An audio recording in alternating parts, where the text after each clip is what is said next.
j'espère pousser certains à voyager, peut-être grâce à cette vidéo que tu me fais, Flo.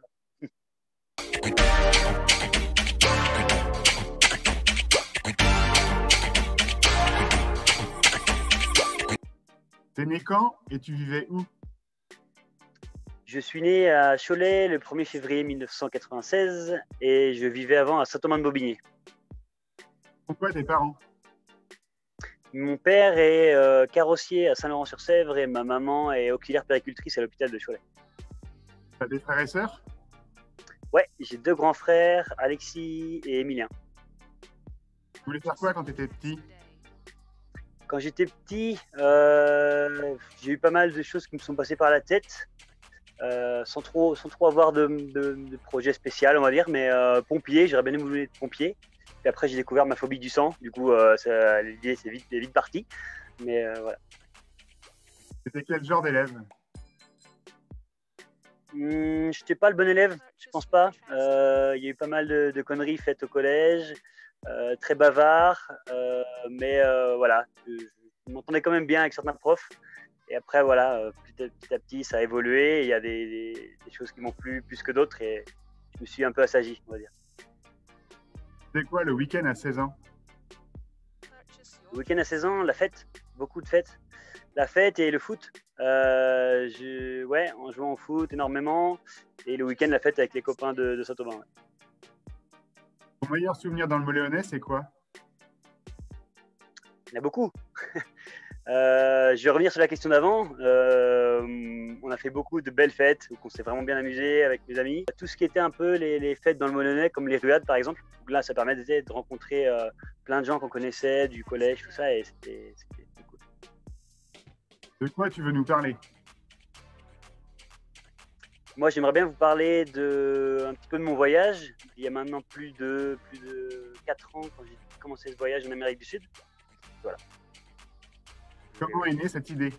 J'ai vraiment voulu partir voyager avec mon sac à dos parce que cette idée me plaisait, pour apprendre des choses, aussi pour moi, pour être ainsi responsable, indépendant et ouais, envie d'aller voir autre chose, de sortir un peu de ce système où c'est tellement programmé un petit peu, de faire voilà, ses études, suivre, ainsi de suite, trouver un emploi.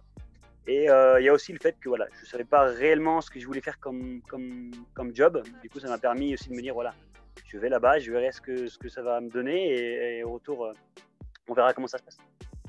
Du coup, je suis parti le 22 mai 2017, si je ne me trompe pas sur la date, pour l'Amérique du Sud. Donc, je suis arrivé à Buenos Aires en Argentine et j'avais un trajet plus ou moins fait pour voilà, passer jusqu'à Ushuaia tout au sud, remonter par le Chili, passer par la Bolivie, le Pérou, Équateur, Colombie. Et finalement, ce qui n'était pas prévu, c'est que j'ai fini mon voyage au Mexique. Et après, je suis revenu après 15 mois de voyage. C'était à peine 1 an et demi. Qu'est-ce que t'ont apporté tous ces voyages? Énormément de choses. Déjà, de la confiance en soi, d'avoir rencontré énormément de gens, d'avoir rencontré ma copine qui est madrilène, de parler espagnol et de pouvoir avoir cette liberté de se dire, voilà, demain, si j'ai envie d'aller là-bas, rien vraiment ne m'y empêche, quoi. Je prends mes clics et mes claques, mon sac à dos et je suis libre d'aller où bon me semble, quoi. Ta musique du moment, c'est quoi? Ma musique du moment, je suis toujours sur Dire Straits. What is this? Quelque chose à dire aux jeunes du coin? Que si y a un moment où vous êtes un petit peu entre guillemets paumé et que vous avez quand même envie de voyager, aujourd'hui c'est plus ou moins extrêmement facile.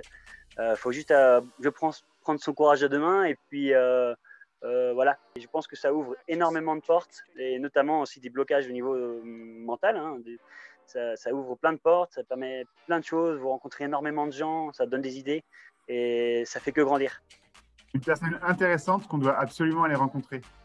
Antoine Corio, c'est un ami à moi de Saint-Aubin-de-Bobigny qui aujourd'hui poursuit toujours ses études et est rendu en Guadeloupe. Et je pense qu'il a plein de beaux paysages, aussi un peu d'expérience de voyage. C'est pour ça aussi que ça me touche.